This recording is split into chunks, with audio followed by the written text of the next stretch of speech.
রাসূলুল্লাহ সাল্লাল্লাহু আলাইহি ওয়াসাল্লাম মক্কা থেকে মদিনায় হিজরত করার পূর্বে মক্কায় মুসলমানদের অবস্থা কেমন ছিল এটা আমাদের সবার কম বেশি জানা। ওই জাহেলিয়াতের সময় ইমামদারদের উপরে কত চাপ, কত জুলুম, কত অত্যাচার। তথাপি ওই জাহেলিয়াতের সময় ওই জাহেলরাও কিছু কাজ ছিল যেগুলোকে নিজেদের জন্য সৌভাগ্যের কারণ মনে করত। এর মধ্যে একটা ছিল হাজিদেরকে পানি পান করানো, আর একটা ছিল বাইতুল্লাহর চাবি বহনের দায়িত্ব। এই দুই দায়িত্ব যেই গোত্র বা বংশের উপরে থাকতো, ওরা ওই সময়ে অন্যান্য গোত্রের মানুষদের চাইতে নিজেদেরকে বেশি মর্যাদাবান, সম্মানিত বলে তারা মনে করত। রাসূলুল্লাহ সাল্লাল্লাহু আলাইহি ওয়াসাল্লাম যখন মক্কায় বাইতুল্লাহর চাবি বহনের দায়িত্ব যেই ব্যক্তির হাতে ছিল তার নাম ছিল উসমান ইবনে তালহা। উসমান ইবনে তালহা প্রতি সোম এবং বৃহস্পতিবার বাইতুল্লাহর দরজা খুলে দিতেন, মানুষেরা বাইতুল্লাহর ভিতরে ঢুকত। রাসূলুল্লাহ সাল্লাল্লাহু আলাইহি ওয়াসাল্লাম একদিন উসমান ইবনে তালহাকে গিয়ে বললেন, উসমান, আমি একটু বাইতুল্লাহর ভিতরে যেতে চাই, বাইতুল্লাহর দরজাটা একটু খুলে দাও। কারণ সোম এবং বৃহস্পতিবার ছাড়া যদি কেউ বাইতুল্লাহর ভিতরে ঢোকার ইচ্ছা করত, উসমান ইবনে তালহার কাছ থেকে চাবি নিয়ে বাইতুল্লাহর দরজা খুলে ভিতরে যাইত। কিন্তু নবীজি যখন উসমান ইবনে তালহার কাছে চাবি চাইল, উসমান ইবনে তালহা নবীকে চাবি দিল না এবং নবীর জন্য দরজাটাও খুলে দিল না। নবীজি তো একটু কষ্ট পাইছে, কারণ ইসলাম তখন দুর্বল, মুশরিকরা তখন সবল। নবীজি সাল্লাল্লাহু আলাইহি ওয়াসাল্লাম এবার উসমান ইবনে তালহাকে বলে, উসমান, আজকে তোমার কাছে আমি চাবি চাইলাম, তুমি আমাকে চাবি দিলা না।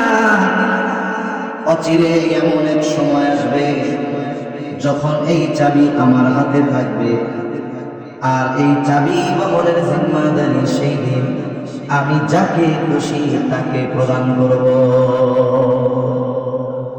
ওই সময়টাতে যদিও মনে হচ্ছিল যে এটা অসম্ভব, কারণ মুসলমানেরা সংখ্যায় কম, মুসলমানেরা বাইতুল্লাহর কর্তৃত্ব দখল করবে, বাইতুল্লাহর চাবি তাদের হাতে যাবে। পারিপার্শ্বিক অবস্থায় মনে হচ্ছিল এটা অসম্ভব। উসমান ইবনে তালহা হুদায়বিয়ার সন্ধির পরে ঈমান আনছেন, উনিও এই ঘটনা বর্ণনা করেছেন। উনি বলতেছে, যদিও ওই সময় মনে হচ্ছিল যে চাবি মুহাম্মাদের হাতে যাবে, ওই সময় মনে হচ্ছিল অসম্ভব, তবে চাবি আমার হাতে আসবে অচিরেই। এ কথা যিনি বলেছেন গোটা হায়াতে মিথ্যা কথা বহুদূর, উনি একটা অপ্রয়োজনীয় অহেতুক কথা পর্যন্ত বলেন না। এজন্য আমার দিলের মধ্যে এই চিন্তা ঢুকে গেছে, তাহলে কি সত্যই এই চাবি একদিন মুহাম্মাদের হাতে চলে যাবে? নবীজি সাল্লাল্লাহু আলাইহি ওয়াসাল্লাম মদিনায় হিজরত করলেন, ইসলামকে আল্লাহ তাআলা শক্তিশালী করলেন, মুসলমানদেরকে শক্তিশালী করলেন, মক্কা বিজয় হয়ে গেল। হযরত আলী রাদিয়াল্লাহু তাআলা আনহু উসমান ইবনে তালহার হাত থেকে চাবি কেড়ে নিলেন। যদিও ওই সময় উসমান ইবনে তালহা ইমানদার, উসমান ইবনে তালহার কাছ থেকে চাবি নিয়ে হলো। নবীজি সাল্লাল্লাহু আলাইহি ওয়াসাল্লাম তালা খুলে ভিতরে ঢুকলেন। 301টা মূর্তি ছিল, মূর্তিগুলাকে নবীজি নিজের হাতে ভাঙলেন। এরপরে বাইতুল্লাহর চত্বরে সবাই বসা, আলোচনা পরামর্শ হচ্ছে যে বাইতুল্লাহর চাবি এখন কার হাতে দেওয়া যায়, এই দায়িত্ব কার হাতে তুলে দেওয়া যায়। উসমান ইবনে তালহা চিন্তা করে, যদিও ঈমান এনেছি, কিন্তু ওই হিজরতের পূর্বে যে আচরণ করেছি, ওই আচরণের কারণে হয়তো এই চাবি আর আমার হাতে আসবে না, এটা আমি আর পাবো না নিশ্চিত। আব্বাস রাদিয়াল্লাহু তাআলা আনহু নবীজিকে বলেন, ইয়া রাসূলুল্লাহ, যেহেতু হাজিদের পানি পান করানোর দায়িত্ব আমাদের বংশের হাতে, কুরাইশ বংশের হাতে, চাবি বহনের দায়িত্বটাও আমাদের কাছে দিয়ে দেন। আল্লাহর নবী সিদ্ধান্ত নেওয়ার আগে এই চাবি কার হাতে যাবে এই সিদ্ধান্ত আসমান থেকে যিনি পাঠিয়ে দিলেন তিনি কে? আল্লাহ তাআলা ওই আয়াত নাযিল করছে। এই আয়াতে দায়িত্বকে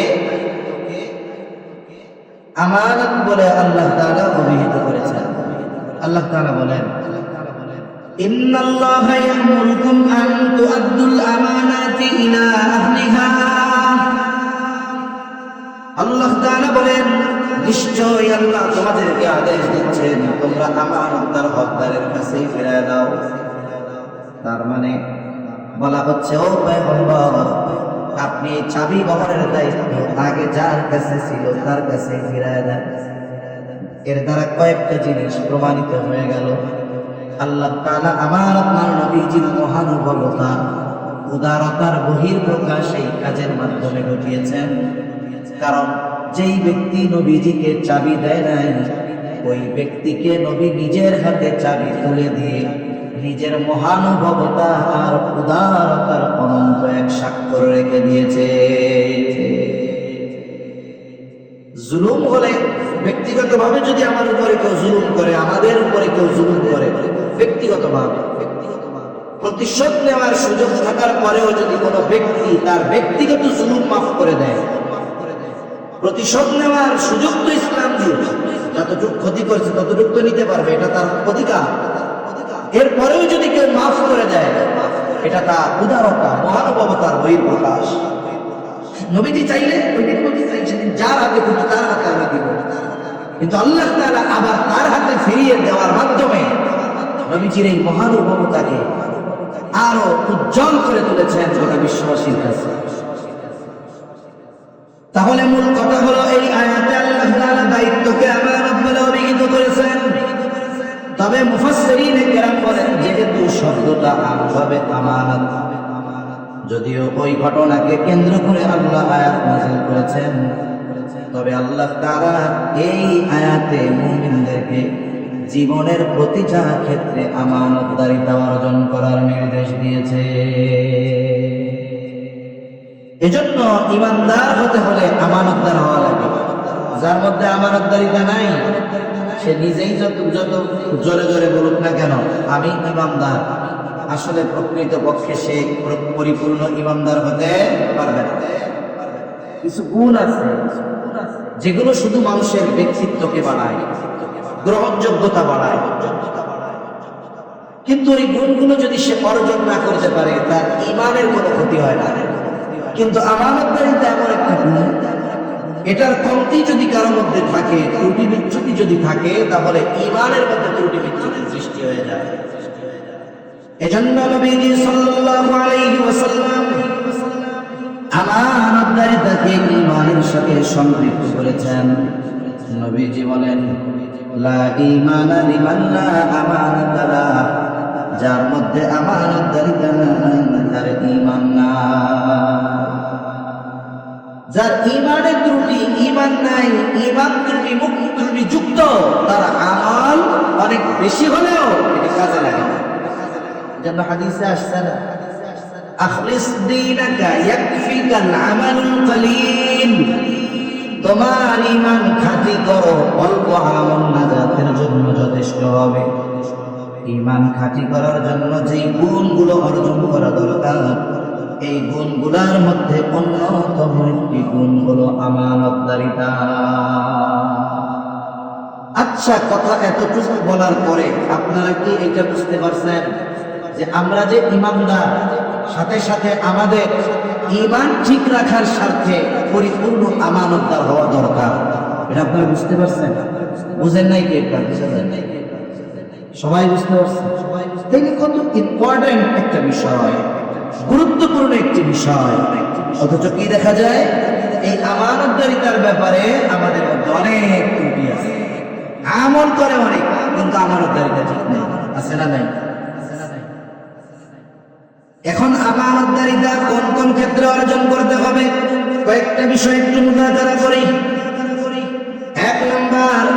লেনদেনের ক্ষেত্রে আমানতদারিতা অর্জন করতে হবে, লেনদেনে স্বচ্ছতা অর্জন করতে হবে। কেউ যদি আমার কাছে কোনো পাওনা থাকে, সেটা হতে পারে ঋণ সম্পৃক্ত, সেটা হতে পারে ওয়ারিসি সম্পদের হক সম্পৃক্ত, সেটা হতে পারে অন্য কারো রাখা আমানত, এটা যাই হোক না কেন, এক কথায় আমার আপনার কাছে যদি কারো হক থাকে, সেটা হোক আমানত, সেটা হোক জামানত, সেটা হোক ওয়ারিসি সম্পদ, সব ধরনের হক তার হকদারের কাছে ফিরিয়ে দেওয়ার আদেশ দিয়েছেন কে? আল্লাহ আদেশ দিয়েছেন। এইখানে বান্দার হকের সম্পৃক্ততা আছে। কারণ আমানত কেউ যদি আমার কাছে রাখে, এইটা হক কার? যিনি আমানত রেখেছেন তার। এখন আমি আপনি যদি তার এই সম্পদ খেয়ে দিই, এটা ঋণেরও হতে পারে। কেউ আমার কাছে টাকা পায়, আমি খেয়ে ফেললাম, দিলাম। ওয়ারিসি সম্পদ, আমি বড় ভাই, বন্ধের গুলো খেয়ে ফেললাম, দিলাম। আমানত রাখছে একজন, এটার খেয়ানত করলাম, দিলাম। এগুলো বান্দার হকের সাথে সম্পৃক্ত। কার সাথে সম্পৃক্ত? কিয়ামতের দিন আল্লাহ তাআলা যদি চান, কেউ যদি তার হক নষ্ট করে, আল্লাহ চাইলে সেটা মাফ করে দিতে পারে। কিন্তু কোন ব্যক্তি যদি বান্দার হক নষ্ট করে, বলে ওই বান্দা যতক্ষণ ক্ষমা করবে না, ততক্ষণ আল্লাহ ক্ষমা করবে না। বান্দার হক নষ্ট করার কারণে কিয়ামতের দিন অনেক তাহাজ্জুদ গুজারি আল্লাহর দরবারে ধরা পড়ে যাবে। হাদিসের মধ্যে আসছে, নবীজি সাল্লাল্লাহু আলাইহি ওয়াসাল্লাম সাহাবায়ে কেরামকে জিজ্ঞাসা করতেছে, তোমরা কি জানো মুফলিস কে? নবীজি সাল্লাল্লাহু আলাইহি ওয়াসাল্লাম জিজ্ঞাসা করলেন, মুফলিস কে? কে হবে সবচেয়ে বড় নিঃস্ব কিয়ামতের দিন? সাহাবায়ে কেরাম জবাব দিলেন, আল্লাহ এবং তার রাসূল ভালো জানে। নবীজি এবার বললেন, শোনো, কিয়ামতের দিন সবচেয়ে বড় নিঃস্ব মুফলিস হবে ওই ব্যক্তি, বলে যার দুনিয়ায় নামাজ, রোজা, হজ, যাকাত, নফল ইবাদত, দান, সাদাকা কোনো কিছুর অভাব নাই, তবে দুনিয়ায় একটা অভাব তার মধ্যে ছিল, একটা বদ স্বভাব ছিল, যে সে দুনিয়ায় মানুষের হক নষ্ট করত। কারো জমি নিত, যখন কারো সম্পদ, টাকা পয়সা জোর করে নিয়ে নিত, আবার বন্ধের সম্পদ, ওয়ারিসি সম্পদ, আত্মীয় স্বজনের সব। এইরকম হাজি নামাজি লোক, এই ধরনের বদ অভ্যাস আছে, এমন লোক সমাজে আছে না? না, তাহাজ্জুদ পড়ে বোনের সম্পদ মেরে খেয়ে বেড়েছে। এই ধরনের মানুষের অবস্থা কিয়ামতে কি হবে? ও তো পাহাড় পরিমাণ নেকি নিয়ে আসবে আল্লাহর সামনে। ও নেকি দেখে মনে করবে আমার জান্নাতে যাওয়া কে ঠেকায়? কিয়ামতের দিন আল্লাহ তাআলা ইনসাফের দাড়িপাল্লা কায়েম করবে, ন্যায় বিচারের আদালত প্রতিষ্ঠা করবে আল্লাহ। দুনিয়ায় যারা ন্যায় বিচার বঞ্চিত হয়েছে, ওই দিন আল্লাহ তাআলা তাদের ন্যায় বিচার দিবে। ওই ব্যক্তি জান্নাতে যাওয়ার জন্য অপেক্ষমান, এই বুঝি আল্লাহ আদেশ দেয়, বান্দা যাও, পাহাড় পরিমাণ নেকি তুমি জান্নাতে চলে যাও।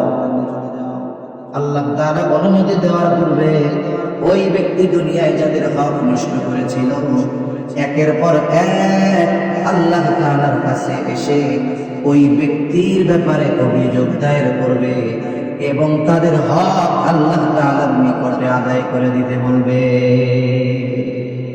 আল্লাহরে বলবে, আল্লাহ দুনিয়ায় তো ন্যায় বিচার পাই নাই, আপনি আজকে আমাদের হকটা আদায় করে দেন। আল্লাহ জিজ্ঞাসা করবে, তুমি কি দুনিয়ায় এদের হক নষ্ট করছো? মিথ্যা বলার কোনো সুযোগ নাই। ও স্বীকার যাবে, হ্যাঁ হক নষ্ট করেছি। আল্লাহ বলবেন, দাও হক আদায় করে দাও। বলেন তো, কিয়ামতের ময়দানে টাকা আছে নাকি? জমি আছে নাকি? কোনো কিছুই তো নাই কিয়ামতের ময়দানে। এইবার তারা বলবে, আল্লাহ দুনিয়ায় তার জমি জোরপূর্বক দখল দিয়েছিলাম, তার কাছ থেকে টাকা নিয়ে নিয়েছিলাম। আয় আল্লাহ, তো দুনিয়া না, দুনিয়া যদি হতো তার টাকা দিয়ে দিতাম, জমি দিয়ে দিতাম, প্রয়োজনে 100 গুণ দিতাম। এখানে তো কোনো টাকা নাই, জমি নেই। এইবার বাদিও বলবে, আল্লাহ এ তো দুনিয়া না, দুনিয়ায় আমার টাকা দরকার ছিল, জমি দরকার ছিল, আমার আজকে জমিও দরকার নাই, টাকাও দরকার নাই, তবে আমার যেটা দরকার আজকে তার কাছে আছে। বলে আল্লাহ আমার হক সে তার নেকি দ্বারা আদায় করে দিই। ওই যে 10 বার হজে গেছে ওই সবটা হইলেই হবে। দুনিয়ায় হয়তো কি করছিল, 500 টাকা মেরে গেছিল, কিন্তু দিয়ে দেয়া লাগবে 10 হজের সওয়াব। অনেক সময় সুযোগ পাইলে অল্প জিনিস দামি হয়ে যায় না, অনেক সময় মানুষ তখন ধরা খায়। আমি একবার ধরা খাইছি, তখন পদ্মা ব্রিজ হয় নাই, ফেরিতে পার হওয়া লাগতো।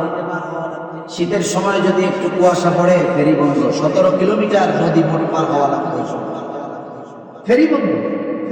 খাওয়া দাওয়ার জন্য ফেরি ঘাটে, এগুলো তো কাস্টমার গুলো ভাসমান কাস্টমার, এই জন্য দোকানদাররা সুযোগ পাইলে সুন্দর সুন্দর গলা খাইলে, ঠিক না, গলা খায়।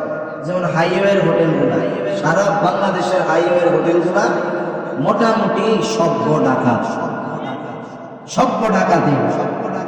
খানা খাবো আমরা চিন্তা করতেছি, সব তরকারি যত সব দাম জিজ্ঞেস করতেছি, ভর্তা কত, মাছ কত, ডাইলও জিজ্ঞেস করতেছি, ডাইল কত।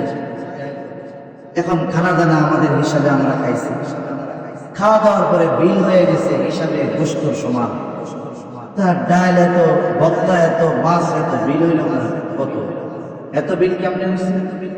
হুজুর ভাতের প্লেট 100 টাকা। আমরা ভাতের প্লেটের দামটা জিজ্ঞাসা করলাম, ধরাটা খাইছি তো। ভাতের প্লেট, হোটেলের প্লেট গুলো দেখছেন না, ওটা গর্ত টর্ত নাই, একেবারে সমান, মোটামুটি উপর দিয়ে ছিটাই দিলে এত কটা ভাত হইল। এখন যখন কইছে 100, আর কিছু বলার নেই, এত দাম হয় না, না এত দাম দেওয়া লাগবে। এইরকম দেখেন 10 টাকা প্লেটের ভাত যখন বাটে পড়ে গেছি 100 টাকা দেওয়া গেছে।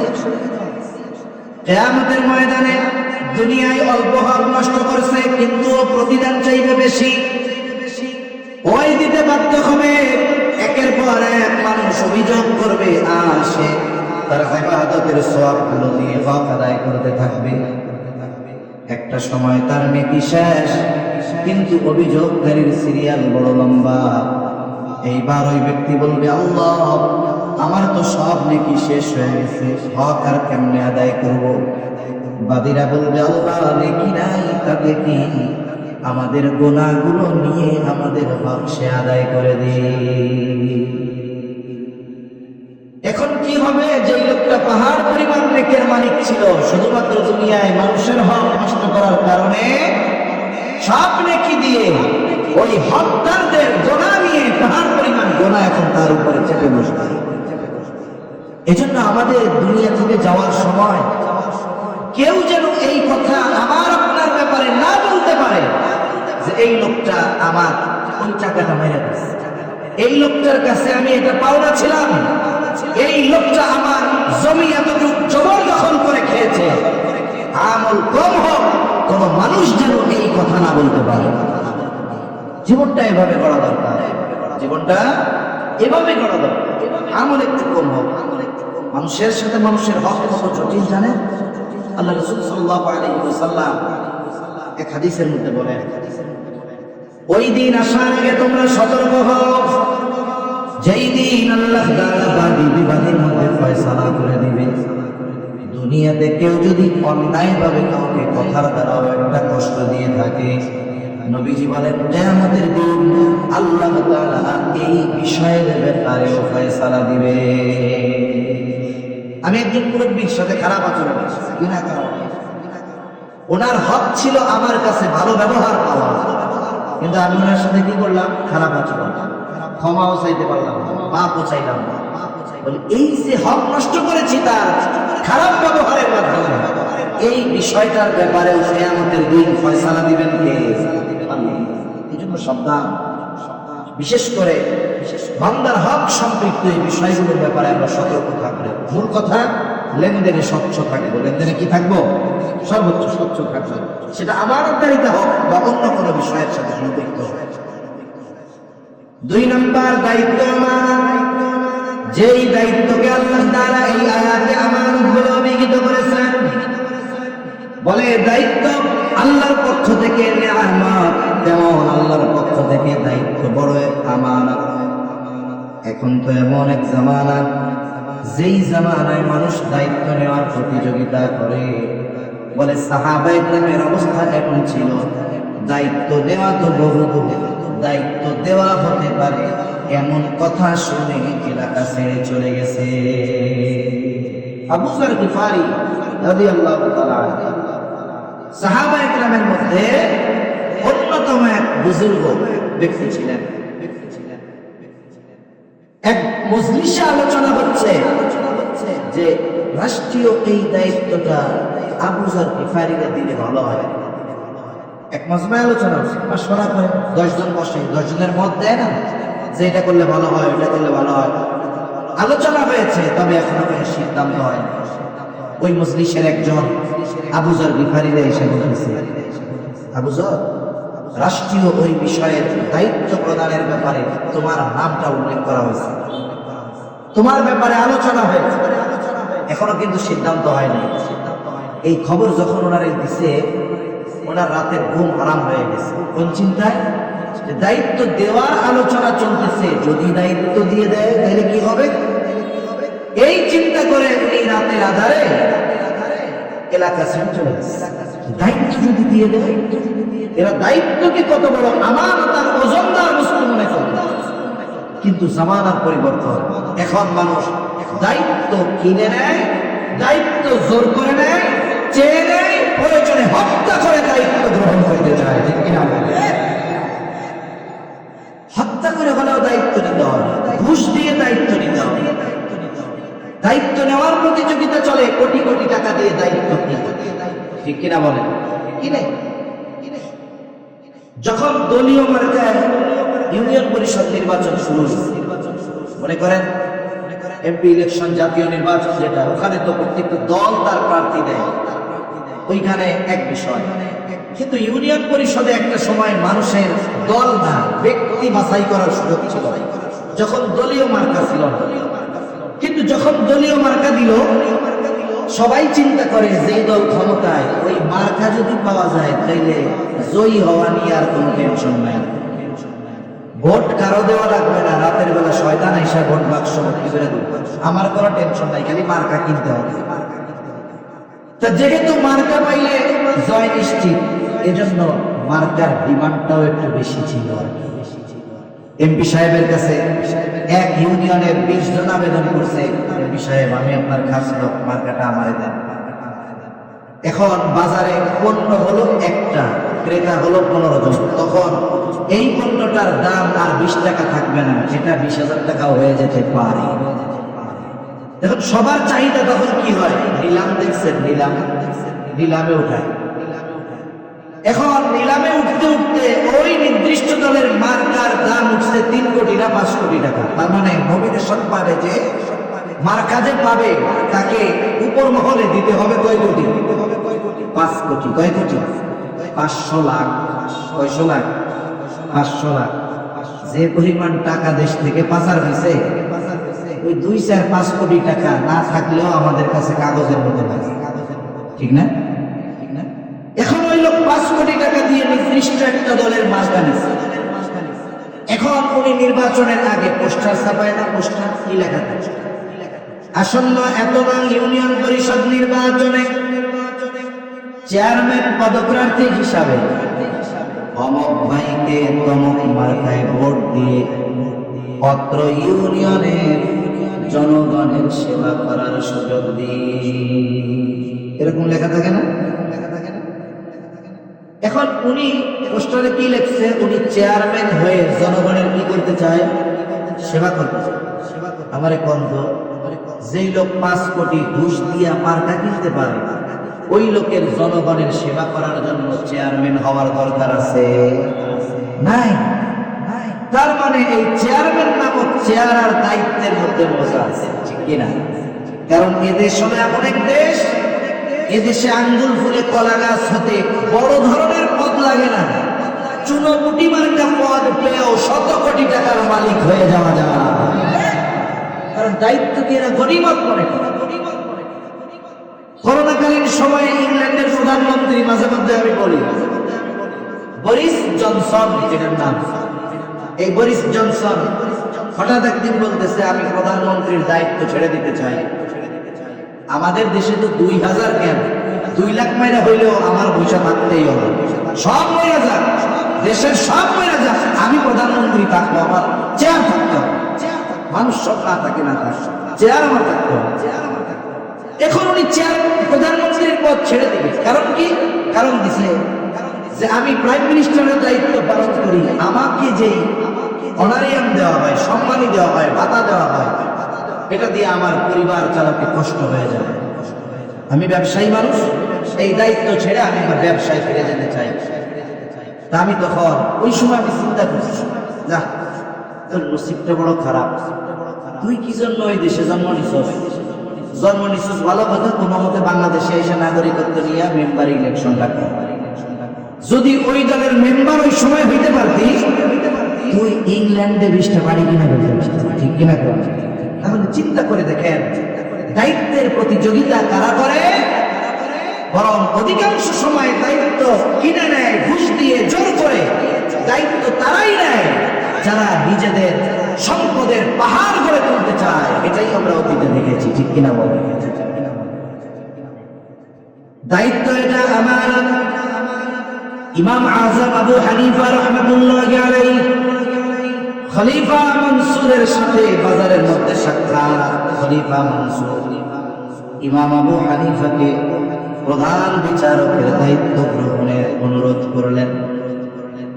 আব্বাসীয় খলিফা মনসুর সুবিশাল এক সাম্রাজ্য, এই সাম্রাজ্যের প্রধান বিচারকের দায়িত্ব সরাসরি নিয়োগের ঘোষণা দিলেন।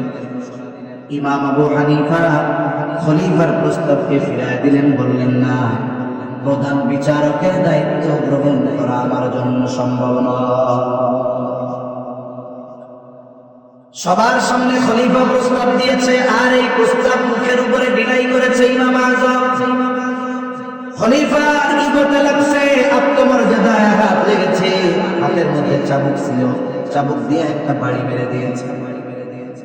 খলিফা মনসুর রাগান্বিত হয়ে আঘাত করেছে। খলিফা মনসুর রাজপ্রাসাদে ফিরে গেল। মনসুরের চাচা বলে, মনসুর তুমি কাজটা ভালো করো নাই, ইমাম আবু হানিফার গায়ে আঘাত করেছো, কাজটা ভালো করো নাই, তুমি তার কাছে ক্ষমা চাও। মনসুর যখন আঘাত করেছে তখন ছিল রাগান্বিত, অহংকারে সে রাগ দেখায় বাড়ি মারছে। এখন রাগ নাই, মেজাজটা ঠান্ডা, কিন্তু ক্ষমা চাইতে যাবে এটা তার কাছে লজ্জা লাগতেছে। রাগের মাথায় বাড়ি মারছে, তখন লজ্জা লাগে নাই, কিন্তু ক্ষমা চাইতে যাবে এটা তার জন্য লজ্জাকর মনে হচ্ছে। এজন্য একটা মূলনীতি জীবনের জন্য আমরা রাখবো না, কোন সময় রাগান্বিত অবস্থায় সিদ্ধান্ত নিতে হয় না, কারণ রাগান্বিত অবস্থার সিদ্ধান্ত অধিকাংশ সময় ভুল হয়। আমাদের সমাজে আমরা অনেক সময় দেখি স্বামী স্ত্রীর বিচ্ছেদ, 3-4টা বাচ্চা, একটা দুধের বাচ্চা আর একটা 2 বছর, এইরকম বাচ্চা ঘরে আছে, কিন্তু তুচ্ছ কারণে স্বামী স্ত্রীর মধ্যে ঝগড়া, এমন রাগারাগি হয়েছে, এক সময় স্বামী 14 গোষ্ঠী ধরে তালাক দিয়ে দিচ্ছে। ঘটনা ঘটে কি ঘটে না?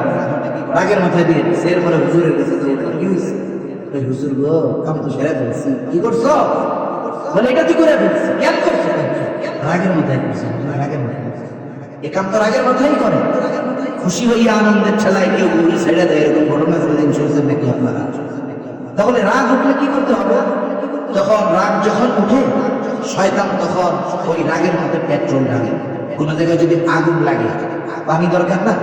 এখন আর একজন চিন্তা করছে, এই কেরোসিন তেল, পেট্রোল, এটাও তো পানির মতো, ধুমছে দোকানের থেকে আইনে ওর মধ্যে ঢেলে দিচ্ছে। আগুন কি নিবে না আরো বাড়বে? শয়তান তখন এসে আগুনে ঘি ঢালে।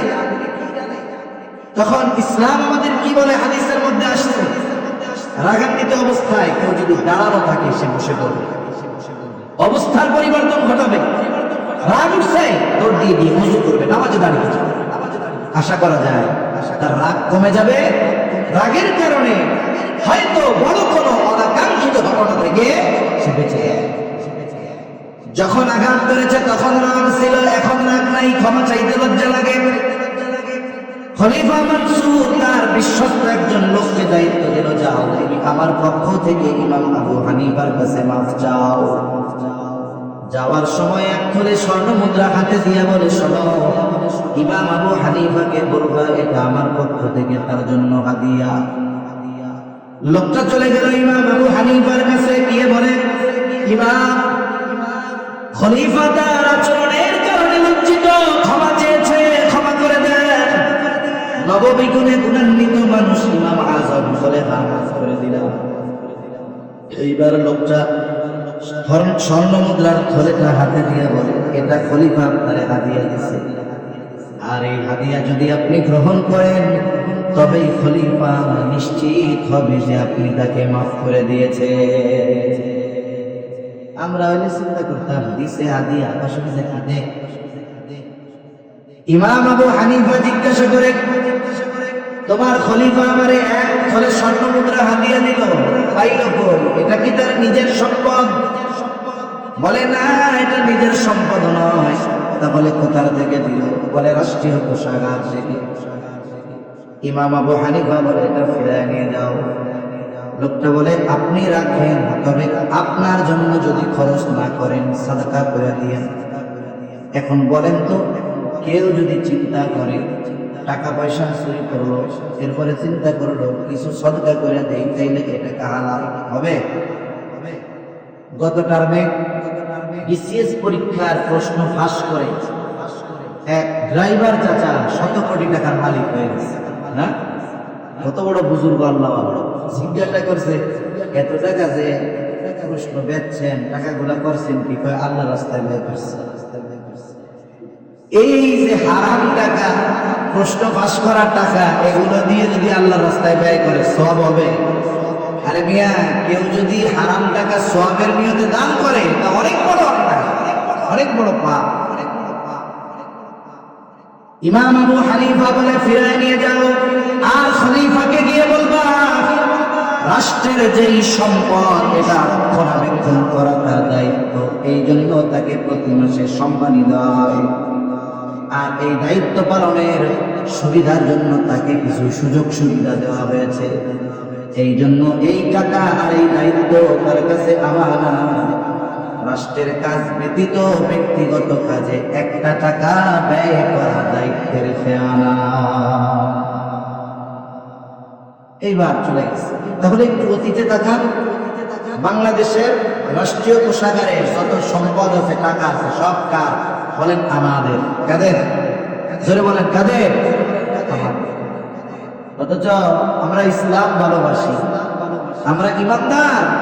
আমাদের টাকা দিয়ে মূর্তি বানানো হয়েছে ভাস্কর্যের নামে, আমাদের টাকাগুলোই পাচার করে বিদেশে নিয়ে গেছে, 250-300 বাড়ি বানাইছে, এক একজন। কি পরিমাণ দুর্নীতি এরা করছে! অথচ ওদেরকে কেন দায়িত্ব দেওয়া হয়েছে? দায়িত্বটা কি? রাষ্ট্রের সম্পদ রক্ষণাবেক্ষণ করতে, যখন যেখানে যেটা দরকার দিবে। যেই রাষ্ট্রের যেই মানুষেরা অভাব অনটনে আছে, যারা প্রতিবন্ধী আছে, উপার্জন করতে পারে না, যারা বৃদ্ধ, তাদের জন্য ভাতার ব্যবস্থা করবে। যারা বেকার আছে তাদের জন্য কর্মসংস্থানের ব্যবস্থা করবে। সুষ্ঠুভাবে এই টাকাগুলো সঠিক কাজে যথাযথভাবে ব্যয় করার দায়িত্ব ছিল তাদের। কিন্তু তারা বৈশাখী মনে করছে এটা আমাদের সম্পদ। ইমাম আবু হানিফা এই কথা বলে পাঠায় দিলেন ওই লোককে। লোকটা খলিফার কাছে গিয়ে এই কথাটাকে আরো সাজায় সুজায় বলে, খলিফা, ইমাম আবু হানিফা হাদিয়া তো নেই নাই, উল্টা আপনার খেয়ামতকারী বলছে। প্রচন্ড রাগান্বিত হয়ে গেছে খলিফা মনসুর, বাহিনী পাঠিয়ে দিয়েছে। কত বড় স্পর্ধা! আমি হলাম খলিফাতুল মুসলিমিন, আমারে বলতেছে খেয়ামতকারী, আটক করো, জেলখানার মধ্যে বলো। ইমাম আবু হানিফাকে জেলখানার মধ্যে ভরা হলো।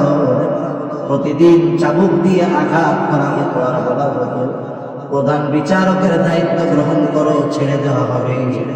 ইমাম আবু হানিফা চাবুকের আঘাতে জর্জরিত, তবুও তিনি প্রধান বিচারকের দায়িত্ব গ্রহণ করেন না। ঐতিহাসিকদের থেকে দুইটা মত পাওয়া যায়। ইমাম আবু হানিফার উপরে জুলুমের মাত্রা এত বেশি, এর পরেও ওনাকে যখন রাজি করাতে পারে না, খাবারের সাথে বিষ মিশিয়ে ইমাম আবু হানিফাকে হত্যা করা হলো। আর এক বর্ণনায় আসছে উনি যখন প্রচন্ড অসুস্থ ওনাকে ছেড়ে দেওয়া হয়েছে, গৃহবন্দী করে ফেলা হয়েছে। পরবর্তীতে মনসুরের পরে মনসুরের যে ছেলে ছিল সে ভালো ছিল মোটামুটি। ছাত্ররা প্রশ্ন করে, ওস্তাদ যেই দায়িত্ব গ্রহণ না করার কারণে এত জুলুম এত অত্যাচার আপনি সহ্য করলেন, অথচ ওই দায়িত্ব গ্রহণের জন্য যত ঋণ দরকার যোগ্যতা দরকার সব আল্লাহ আপনাকে দিয়েছে। যোগ্য হওয়ার পরেও জুলুম সহ্য করেছেন, তবুও কেন দায়িত্ব নিলেন না? ইমাম আবু হানিফা বলেন, আমি যেই দায়িত্ব নেই না ওই দায়িত্বের ব্যাপারে কিয়ামতে আল্লাহ আমাকে জিজ্ঞাসা করবে না। কারণ হাদিসের মধ্যে আসছে নবীজি সাল্লাল্লাহু আলাইহি ওয়াসাল্লাম বলেন, কুল্লুকুম রাঈনা ওয়া কুল্লুকুম মাসউলুনা আন রাইয়াতিহি। নবীজি বলেন, তোমরা প্রত্যেকেই দায়িত্বশীল, আর প্রত্যেককে তার দায়িত্ব সম্পর্কে জিজ্ঞাসা করা হবে। এই দুনিয়ায় আমার আপনার উপরে যে দায়িত্ব আছে, বলে কিয়ামতের দিন আমাকে আপনাকে আমার আপনার দায়িত্বের ব্যাপারে জিজ্ঞাসা করবে। স্বামীকে স্ত্রীর দায়িত্বের ব্যাপারে জিজ্ঞাসা করা হবে, বাবাকে সন্তানদের ব্যাপারে জিজ্ঞাসা করা হবে, রাষ্ট্র পরিচালককে রাষ্ট্রের ব্যাপারে জিজ্ঞাসা করা হবে। ইমাম আবু হানিফা তাই বলেন, যেই দায়িত্ব আমি নেই নাই ওই দায়িত্বের ব্যাপারে আমাকে জিজ্ঞাসার কাঠগড়ায় দাঁড়ানো লাগবে না। হাদিসের মধ্যে আসছে আবু দাউদের বর্ণনা, নবীজি সাল্লাল্লাহু আলাইহি ওয়াসাল্লাম বলেন, তোমাদের কাউকে যখন কোনো রাষ্ট্রীয় দায়িত্ব দেওয়া হয়, কেউ যদি ওই দায়িত্বের সুচ পরিমাণ খেয়ানত করে, নবীজি বলেন কিয়ামতের দিন ওই ব্যক্তি খেয়ানতের বোঝা নিয়ে আল্লাহর সামনে হাজির হবে। কি পরিমাণ খেয়ানত করলে? জোরে বলেন, কি পরিমাণ? সুচ পরিমাণ। কয় লাখ টাকা দাম একটা সুচে? হ্যাঁ, কয় লাখ? 5 টাকা, 1 টাকা, 2 টাকা। এই পরিমাণও যদি কেউ খেয়ানত করে, খেয়ানতের বোঝা নিয়ে আল্লাহর সামনে হাজির হওয়া লাগবে। সেজন্য দায়িত্ব আমার। দায়িত্ব কি? জোরে বলেন। মস্তেছে তাকবীর দেন, নারায়ে তাকবীর। আরো জোরে দেন, নারায়ে তাকবীর। এখন আমরাও তো আমানতদার শাসক চাই কি চাই না? আমাকে আমানতের কি অবস্থা এটা দেখতে হবে। প্রজা যেমন শাসক তেমন, প্রজা যেমন শাসক তেমন। আমরা যদি ভালো না হই, আল্লাহ আমাদের উপরে জালেম চাপায় দেবে। আমরা যদি ভালো হয়ে যাই সবাই, কোন জালেম আমাদের উপরে আর চেপে বসতে পারবে না। এই জন্য মনে রাখতে হবে, আসমান জমিন জল স্থলে যত মুসিবত আসে, বিপর্যয় আসে, এটা মানুষের হাতের কামাই। এই বিপর্যয় শুধু ঝড় বৃষ্টি ভূমিকম্প আয়লা লাইলা সিডর এগুলো নয়, বরং একজন জালেম শাসক একটা জাতির জন্য সবচাইতে বড় মুসিবত। আমরা যদি পরিবর্তন না হই, তাহলে পরবর্তীতে আবার জালেম চেপে বসবে আমাদের লেগে। এই জন্য আমাদেরকে নিজেদেরকে পরিশুদ্ধ করতে হবে। তাহলে আমানত হয় লেনদেনের মধ্যে, আমানত হলো দায়িত্ব, সাথে সাথে কথারও কিন্তু আমানত হয়। নবীজি সাল্লাল্লাহু আলাইহি ওয়াসাল্লাম বলেন, ইদা হাদ্দাথা আর-রাজুলু থুম্মা ইলতাফাতা ফাহিয়া আমানাতুন। নবীজি বলেন, যখন কোনো মানুষ কথা বলে আর এদিকে সেদিকে তাকায়, ফাহিয়া আমানাতুন, এদিকে সেদিকে তাকিয়ে ওই কথাটা সে যার কাছে বলে ওই কথাটা ওই ব্যক্তির কাছে আমানত হয়ে যায়। কিছুই বলা লাগবে না, শুধু ডানে বামে তাকায় বলছে, এটাই তার কাছে আমানত। তবে হ্যাঁ, যদি কথাগুলো এমন কথা হয় যেই কথা গোপন রাখলে রাষ্ট্রের ক্ষতি হবে, মানুষের জানমালের ক্ষতি হবে, ইসলামের ক্ষতি হবে, এই ধরনের কথা গোপন রাখার কোনো সুযোগ নাই। তবে মানুষের ব্যক্তিগত জীবনে অনেক বিষয় আছে, যেই বিষয়গুলো যদি সমাজের মানুষ সবাই জানে লজ্জিত হয়, কিন্তু এই বিষয়গুলো যদি সে মনের মধ্যে চাপা দিয়ে রাখে, এটাও তার জন্য কষ্টের। অনেক সময় হয় না, পরিবারের সন্তান ভালো না, স্ত্রী ভালো না, মেয়ে ভালো না, উপরন্তু পিতার উপরে জুলুম করে, অত্যাচার করে, অথচ সমাজের মানুষ জানে এই লোকটা সম্ভ্রান্ত ও প্রভাবশালী ব্যক্তি।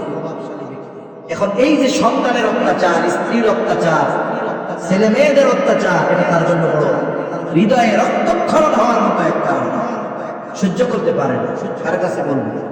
বলে ওই যে আব্দুল করিম চাচার কাছে একটু বলি, লোকটা আমারে খুব ভালোবাসে, আমিও তারে ভালোবাসি, বলি। অথবা আমার মসজিদের হুজুরের কাছে বলি, মনটা একটু হালকা হবে, দিলটা একটু পাতলা হবে, এই আশায় নিজের কষ্টের কথা, গোপন কথা আমার আপনার কাছে বলে। অনেকে বলে কি বলে না, বলার পরে আবার বলে চাচা এই কথা তো মানুষের বলা যায় না, আপনারে বললাম একটু যেন মনটা হালকা হয় আর আপনার পরামর্শের জন্য।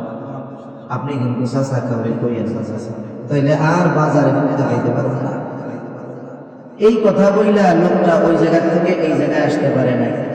চাচা কয় কাম তো বেটে গেছে, চার দোকানে শুরু করে দিচ্ছে, কাম তো বেটে গেছে, যারে তোমরা এত ডরাও সে তো গলের মধ্যে খোলা বিলাই, ঘরের মধ্যে কি ইঁদুরের মতো অবস্থা তার।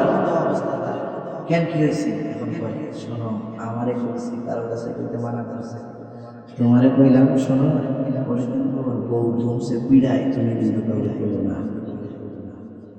আপনি হজম করতে পারেন নাই, আপনি যারা কইছেন সে হজম করবো, সে আর একজনকে কয় যাই রে আব্দুল করিম চাচাই তো গরম খবর দিল। কি খবর? কয় অমকের কি হেডাম কাহিনী জানোস না? কি কাহিনী? চাচা তো আর মিথ্যা কথা বলতে না, নামাজি মানুষ তো, তাহাজ্জুদ নামাজও পড়ে, হজ করে আইছে 3 বার। ওরে বাবা, এই চাচা আমারে কইছে কারোর কাছে কইতে মানা করছে, অমকের নাকি তার বউ ধরে ধুমছে পিড়ায়। এইভাবে একের পর এক যেই কথা কারো কাছে বলা মানা ছিল, সকালের কথা দুপুরে 100 জনের কাছে পৌঁছে গেছে। যে যারে কয় খালি কি কয়, তোমারে বললাম তুমি কিন্তু কাউরে কইও না, কয় না এরকম। এখন চিন্তা করে দেখেন, শুরুতে বলছে যেই ব্যক্তি, সে কয়জনের কাছে বলছে? পৌঁছাইছে কয়শো জনের কাছে?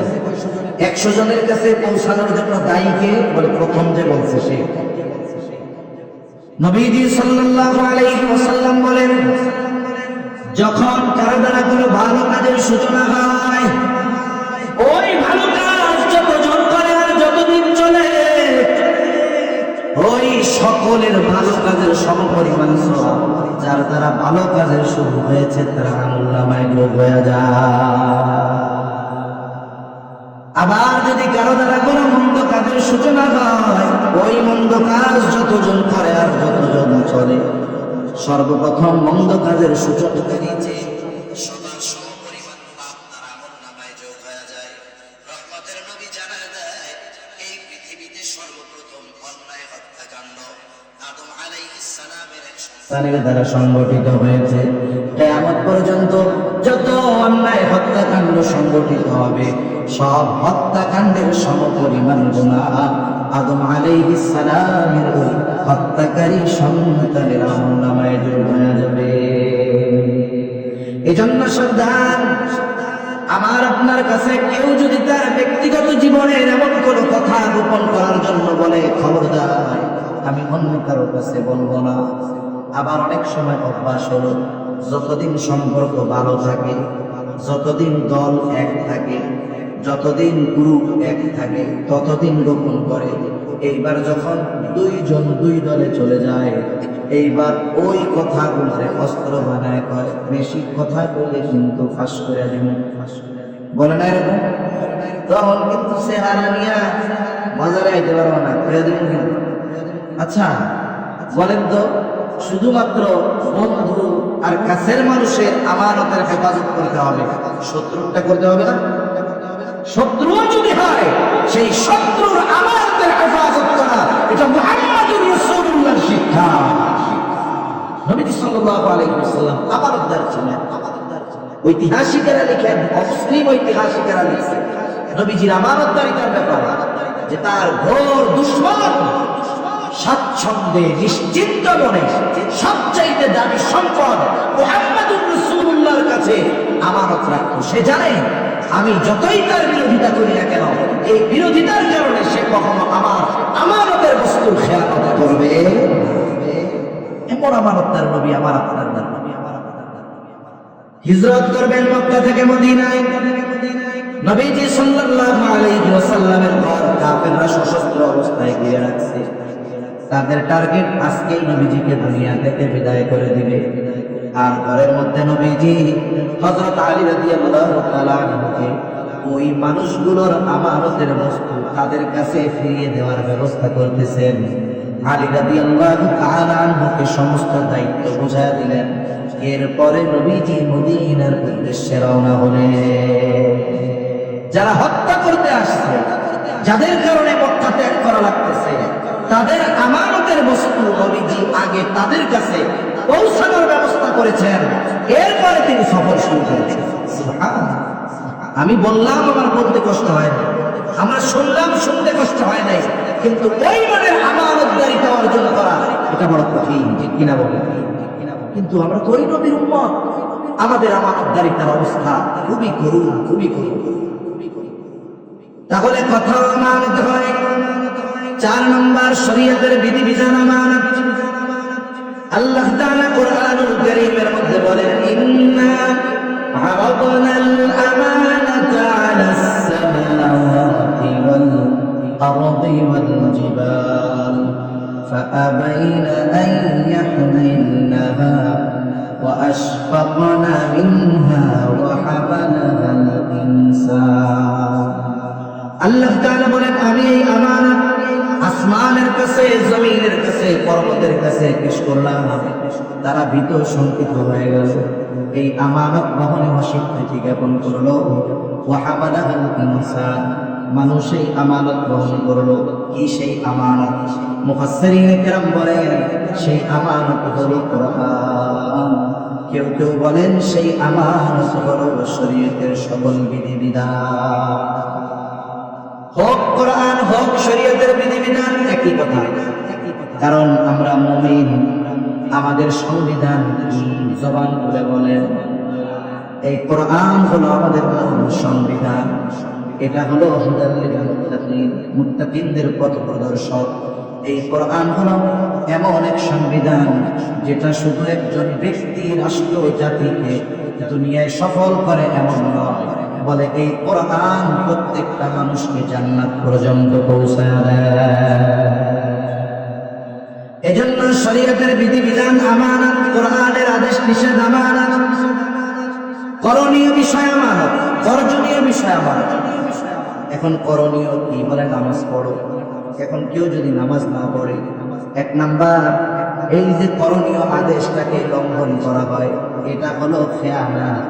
আর নামাজ না পড়ার কারণে তার আলাদা শাস্তি আছে না নাই? সুদ খেও না, ঘুষ খেও না, অন্যেরকে মেরে খেও না, মিথ্যা কথা বলো না, জুলুম করো না, আল্লাহ নিষেধ করেছেন। এখন যদি এই নিষেধ অমান্য করে কেউ সুদ খায়, 1 নাম্বার নিষেধটা ছিল আমানত, তাহলে এটা হলো খেয়ানত। আর সুদ খাওয়ার মাধ্যমে সে যে অন্যায় করলো, এই কারণে তার শাস্তি আছে না।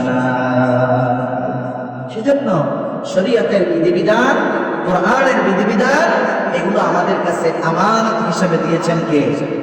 জোরে বলেন কে? আল্লাহ দিয়েছেন। আমার আগে আমার ভাই ইকবাল মাহমুদ তৌসিফ খুব সুন্দর কথা বলছে। কোরআনুল কারীম এটা মানুষ পড়লে পড়তে হবে তা নয়। কোরআনুল কারীমে তো ব্যক্তি জীবন থেকে রাষ্ট্রীয় জীবন পর্যন্ত সকল কিছুর সমাধান কোরআন সুন্নাহয় আছে না নাই? জোরে বলেন আছে না নাই? আল্লাহ রাসূল সাল্লাল্লাহু আলাইহি ওয়াসাল্লাম প্র্যাকটিক্যাল ভাবে দেখায় দিয়েছেন।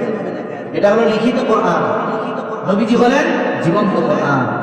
এজন্য কোরআন আর সুন্নাহ এটা মানুষকে চূড়ান্ত সফলতায় পৌঁছে দিতে পারে।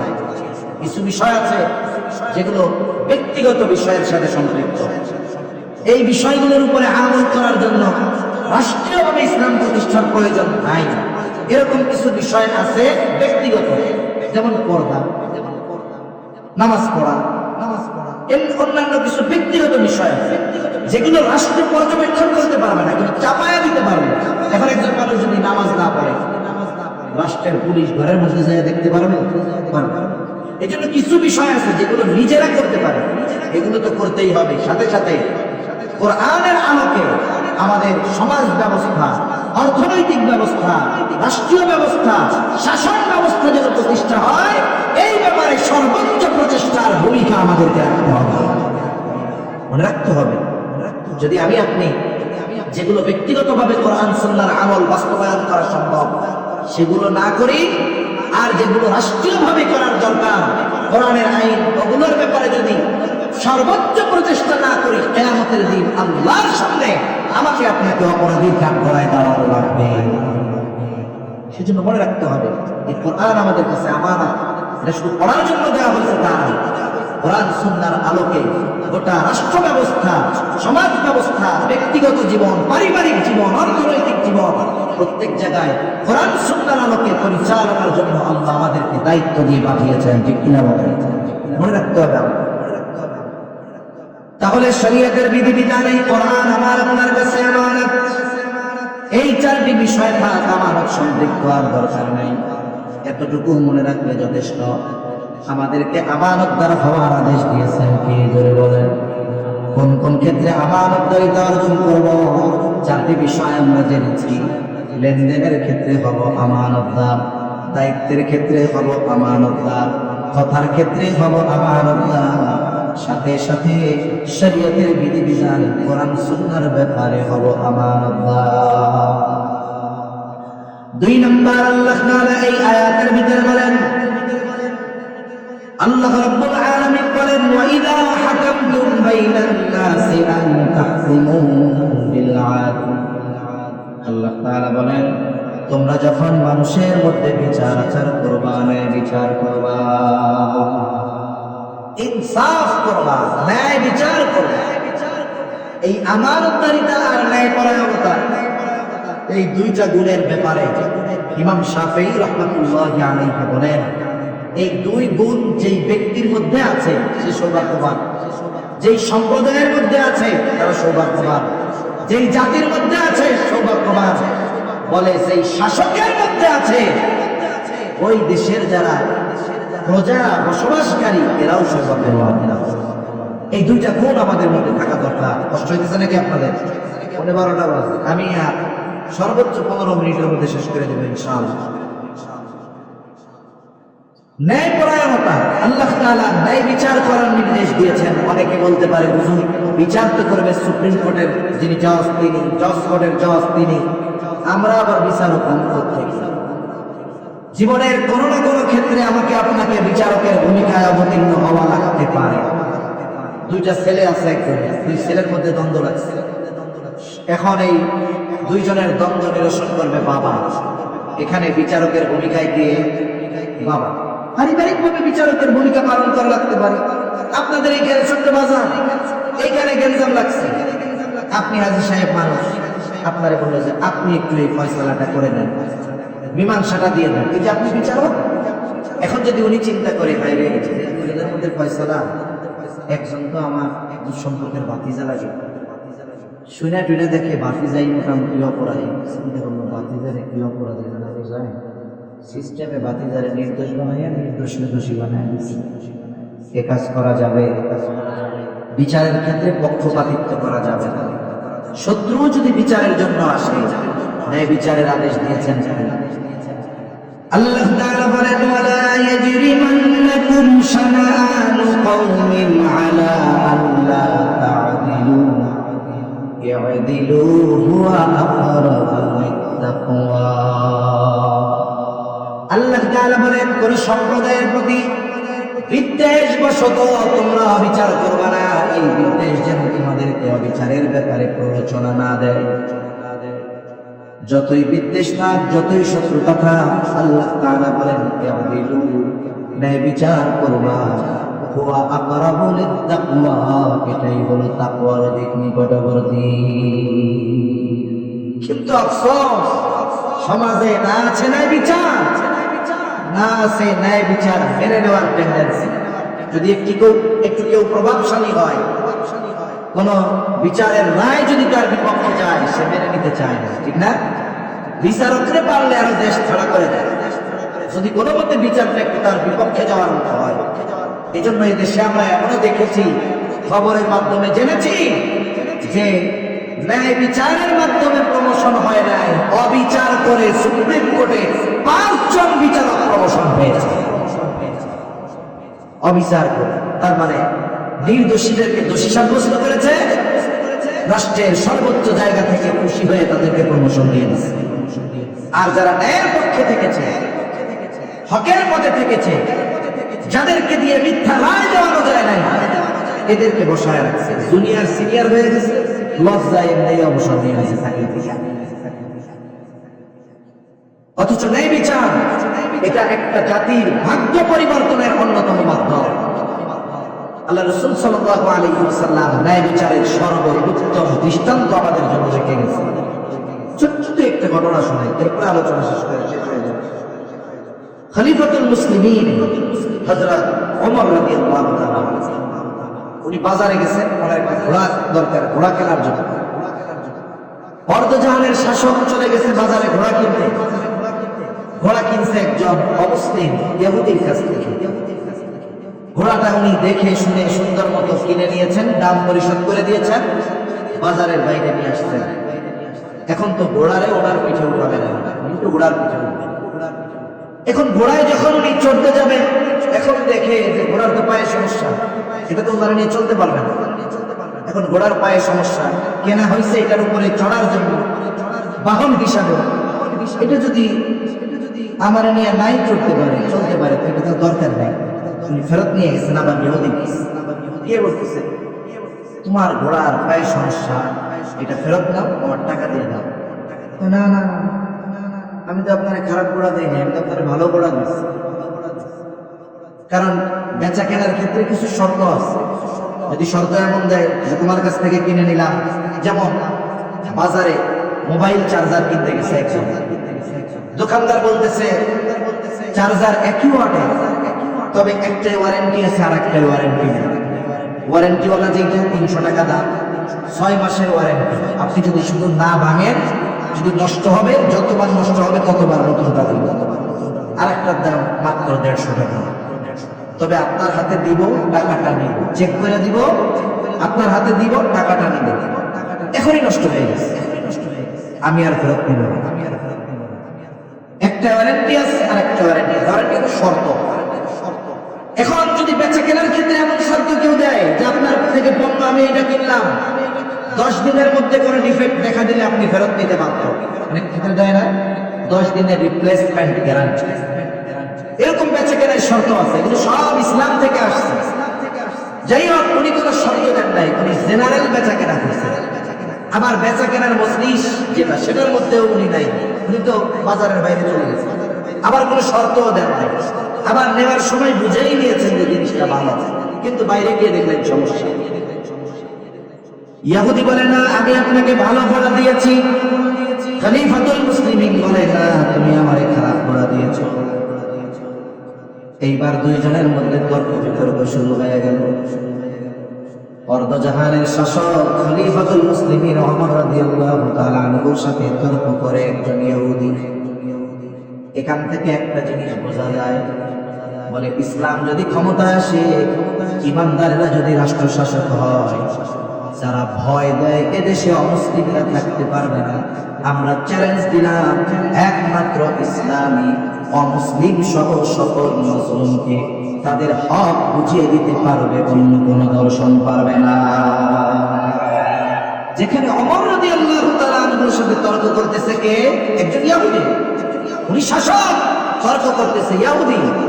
এটার দ্বারাই তো বোঝা যায় ইসলাম এমন এক জীবন দর্শন, এটা যদি গোটা দুনিয়াব্যাপী প্রতিষ্ঠিত হয়, অমুসলিমেরাও অধিকার আদায়ের জন্য উঁচু গলায় কথা বলতে পারবে। ঠিক কিনা বলে?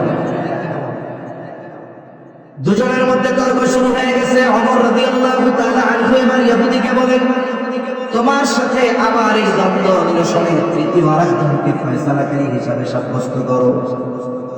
ইহুদি নিজের ধর্মের কাউকে ফয়সালাকারী বানায় না।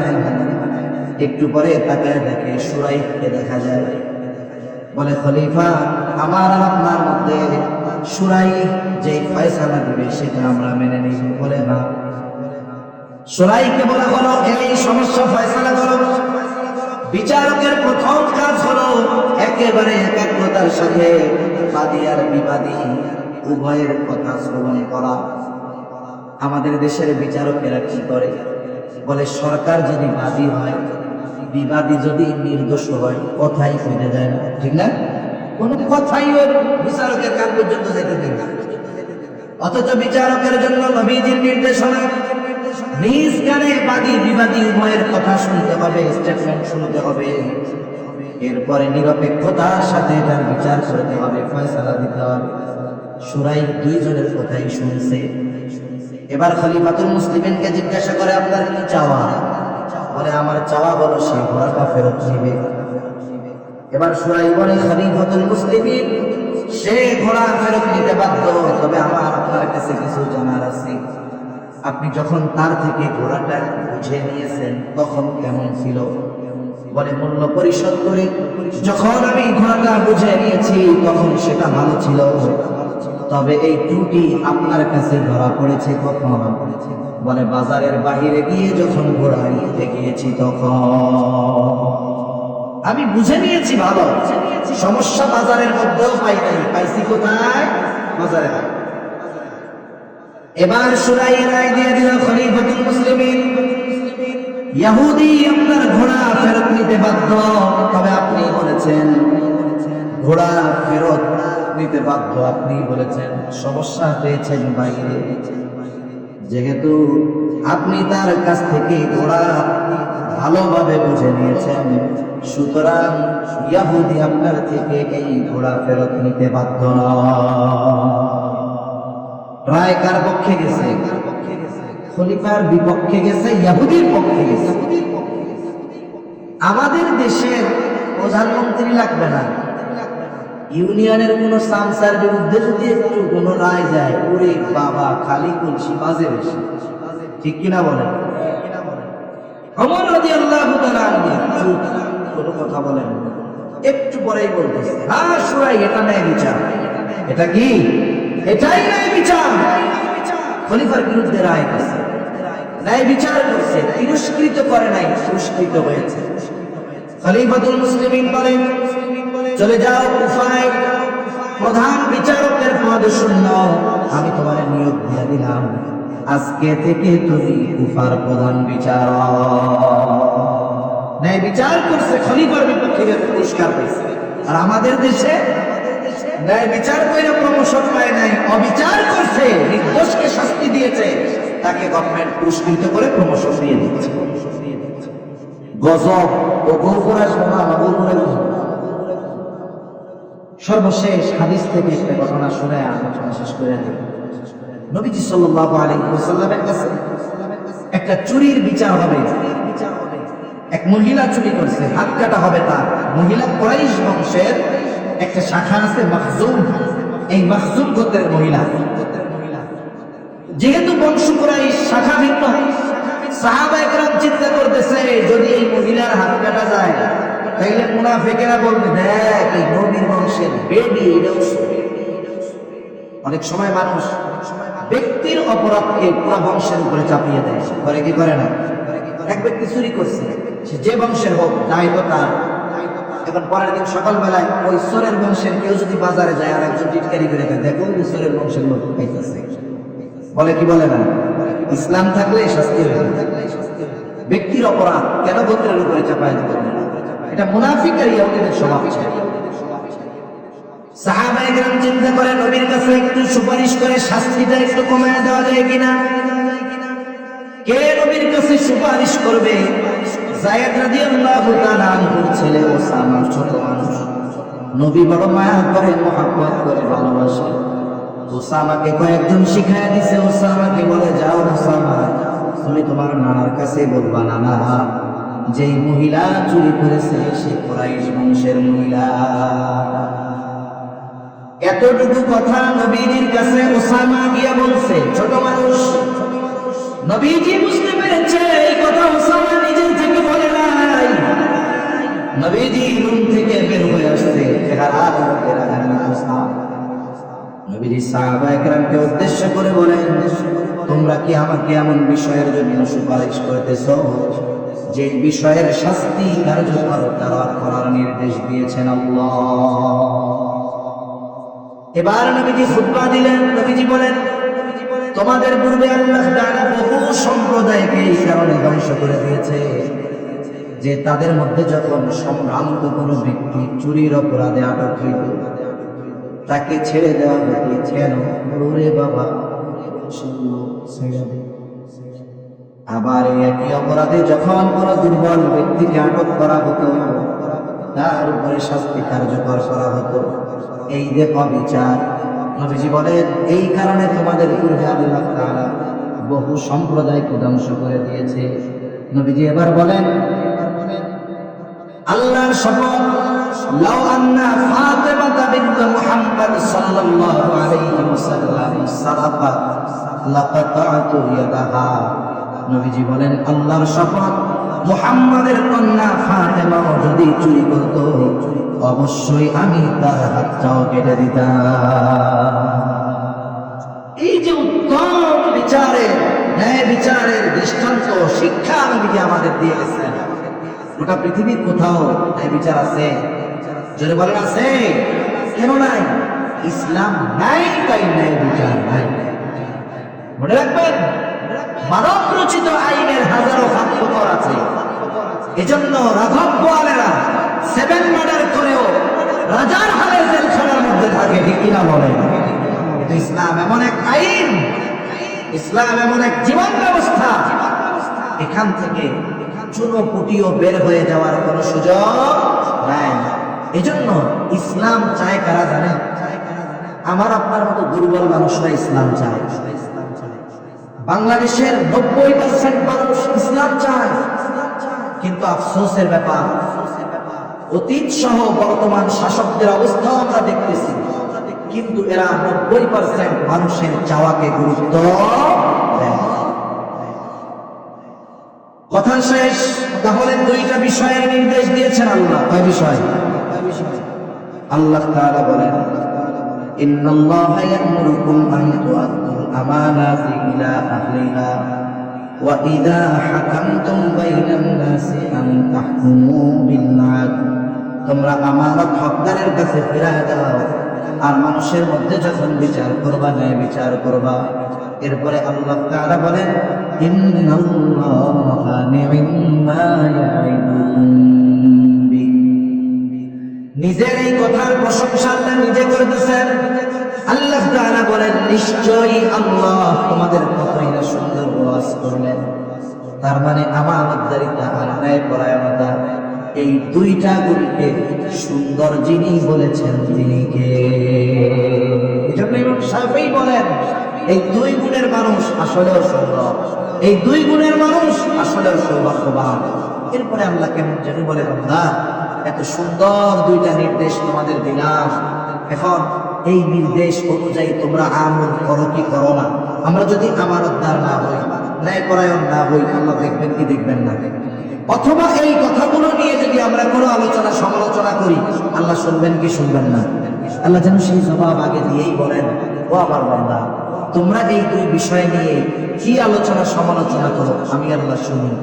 এইগুলোর উপরে আমল করো কি করো না, আমি আল্লাহ দেখি। কেন?